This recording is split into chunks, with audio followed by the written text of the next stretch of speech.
nuestros ojos están puestos en la situación que se está viviendo en Europa. Ya lo hemos hecho en el mes de marzo y ahora estamos muy atentos a la ola de rebrotes que suceden allí, especialmente en España. Atención con esta segunda ola de contagios. Estas son las cifras, las que están viendo en pantalla desde que empezó la pandemia.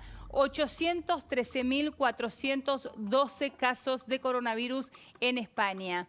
La tasa de infección en Madrid, que es el lugar en donde hay mayor preocupación y ha vuelto también en parte del confinamiento, es de 695 casos por cada 100.000 habitantes. Y si tenemos que hablar de la cantidad de fallecidos, ya la cifra asciende a los 32.000 fallecidos por coronavirus. Vamos a hablar de la situación que se está viviendo en este momento y sobre todo y específicamente en Madrid con Silvia Pisani, periodista. Está allí. Silvia, ¿cómo estás? Buenas noches para vos.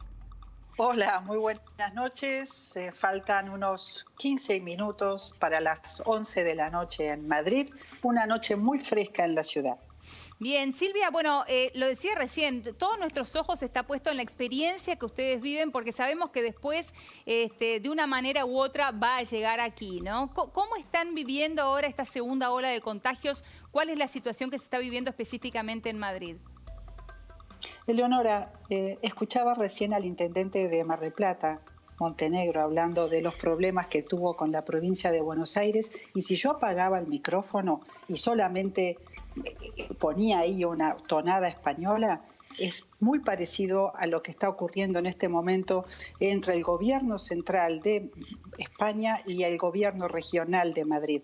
Hay una disputa política de por medio que enturbia, en cierto modo, las palabras y también las cifras que se eligen para informar. Hoy en día Madrid está estrenando nuevas medidas diferentes a las que comentamos hace 10 días. Si te acordás, Eleonora, hace 10 días dijimos que Madrid cerraba y confinaba parte de su población por barrios. A partir de hoy, ya este es el primer lunes en que Madrid tiene un cierre perimetral, es decir, la ciudad limita los ingresos y las salidas de su perímetro, pero dentro de la ciudad la libertad de movimiento es total, si bien con restricciones por actividades, pero no por geografía. Bueno, este es el gran cambio. Claro. Es interesante el cambio que nos estás marcando, Silvia, con respecto a nuestra comunicación anterior, que es cierto, sería hace 10 días. Silvia, vamos a sumar a Luisa Corradini, corresponsal en Francia, para ver cuál es la situación también allí. Vemos lo que sucede en España y también queremos saber lo que sucede en Francia ahora. Luisa, ¿cómo estás? Buenas noches. Buenas noches, Eleonora. Buenas noches, Silvia. Un gusto verlas a las dos. Gracias, Luisa. Igualmente. Bueno, ahí Silvia nos estaba contando cuál es la situación que se está viviendo ahora allí con esta segunda ola de contagios. Contanos qué pasa en Francia, Luisa. Bueno, naturalmente este país, que es el país el reino del descontento, cada vez que el gobierno toma medidas, los franceses se ponen furiosos y no las quieren acatar. Y eso es lo que estamos viendo en este momento, porque efectivamente después del verano, después del confinamiento, la gente directamente se olvidó, pensó que había terminado el COVID, que era una cosa del pasado, y por supuesto no respetaron más ningún tipo de medida sanitaria. En consecuencia, por supuesto, los contagios se dispararon, sobre todo cuando empezó la escuela, y ahora que empieza el frío, ¿no es cierto? Antes de ayer tuvimos un récord de 17.000 nuevos contagios en el país, de manera que el gobierno, que teme que a mediados de noviembre los hospitales se vean otra vez en la misma situación dramática de marzo y de abril, han tomado decisiones drásticas y, por ejemplo, París desde mañana va a tener una serie de restricciones que no tenía hasta el momento. Por ejemplo, los bares no van a poder abrir como en el sur del país, sí los restaurantes, pero con muy muchas limitaciones, entre otras cosas. Y Luisa, entonces esta vuelta en parte al confinamiento que vos nos estás contando allí en Francia, no fue tomada con la responsabilidad que se tomó en un comienzo del coronavirus allí por la población. Digo, la gente a este punto del año ya llegó a un nivel de hartazgo que más allá de que el coronavirus esté circulando, deciden no tomar las precauciones que se tomaban antes.